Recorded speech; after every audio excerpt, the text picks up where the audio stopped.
Morning, Sirji. This is the security guy, good guy.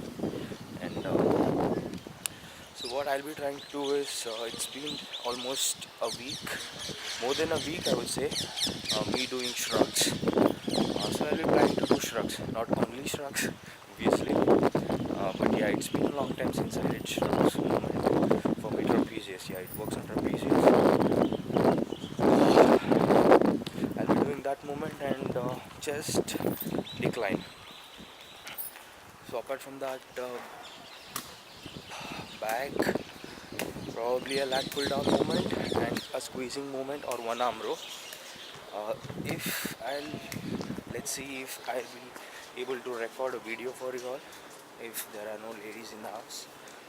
Uh, so let's see. Hello YouTube family, this is Aditya, uh, getting you through this workout with some knowledge transfer. So what I'm trying to do is an internal rotation with my right hand, and then I'll move on to external rotation with my left hand. This is what I usually do on chest and shoulder day. The reason behind this, the shoulder joint is a ball and socket joint. So what it tries to happen is it can move in any direction. There is only two joints which we have. One is the shoulder joint and the pelvic and the leg joint. That is also a ball and socket joint. So it can move in any kind of direction. Any direction is 360 degrees. So it can dislocate. I'm not trying to scare you off, but yeah, it can dislocate in any direction. So it purely depends on you how you take this workout ahead. So I always, as I have a shoulder injury, what I do is I do warm up. I make sure I do warm up my shoulders by doing the rotator cuff exercise. What I'm trying to do is the same thing. It is just like an external rotation, internal and external rotation of my shoulder, trying to keep my warming up my scapula so that the muscles around the scapula, which are the rotator cuffs, gets warmed up and keep my keep building the strength.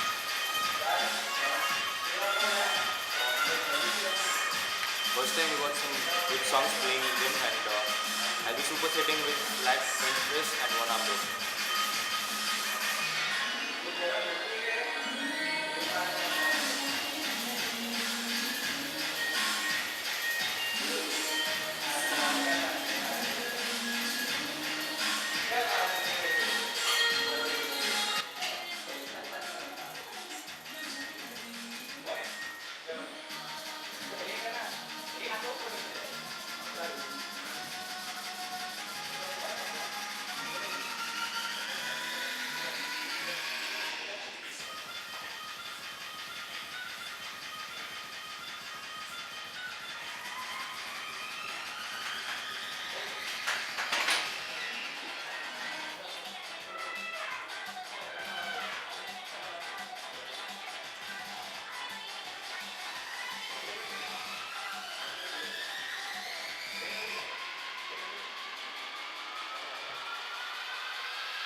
Obviously I'm exhausted, but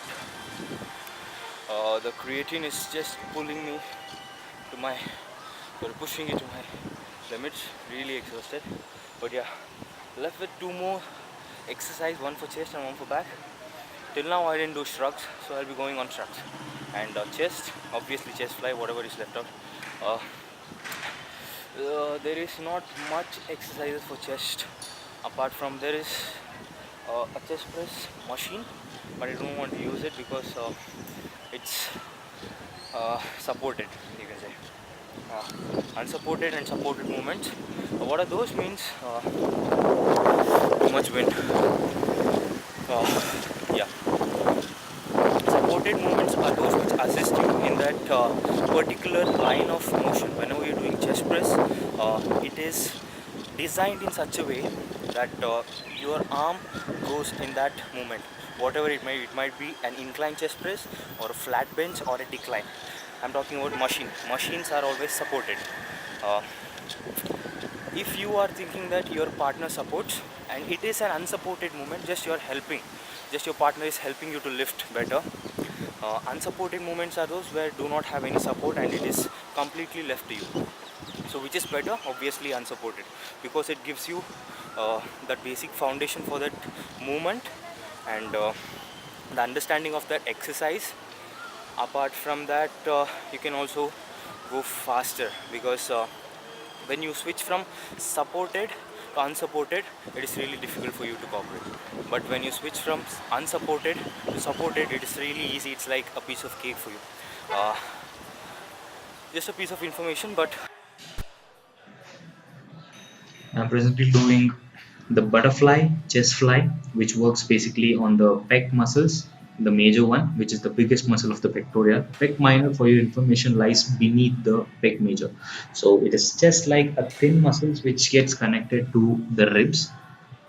So in this, I'm just making sure that I push through my elbows and not my forearms or my hand. So I'm just trying to focus and try to squeeze it. So make sure when you leave the exercise, leave it carefully as suggested.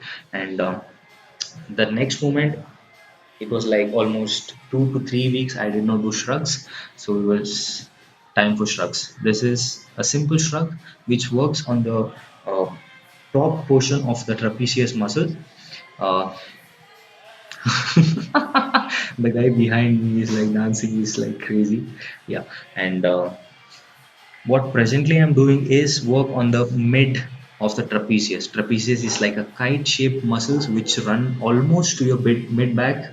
Um, so you should work on all the portion of the trapezius. So this works more than what I was doing in the earlier version. So this workout is complete.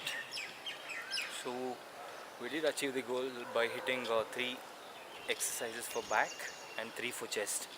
uh, I did work on the same muscle groups like I did in Bangalore, which was this Monday. There was upper and mid, because for decline I just think that I need a lot of support, because the not the machine, with the bench, decline bench with which they have is not that much supportive for a single person movement, because the holding for that bar is really bad. uh, you'll not be able to place the bar back to that bench. It's really difficult to work on that, so I just thought I'll not do that because I do not want to injure.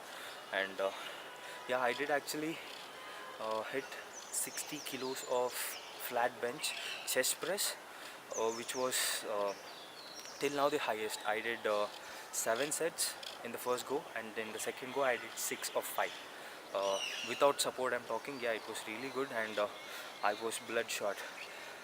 uh, and back movements, I was really not in the gym today. I don't know why.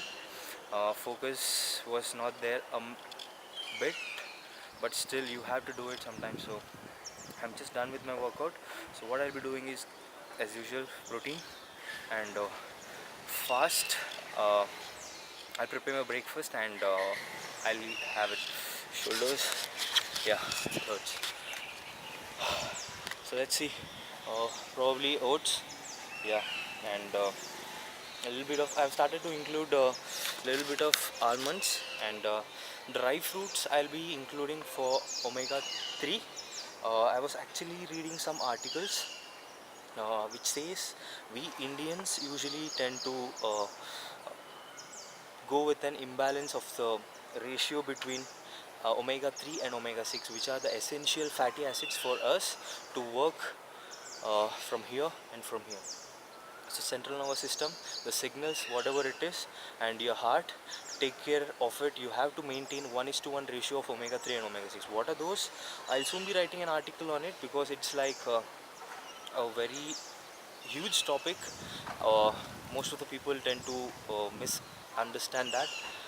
uh, so what I'll be doing is I'll be writing an article. I'm still going through few articles written and researchers.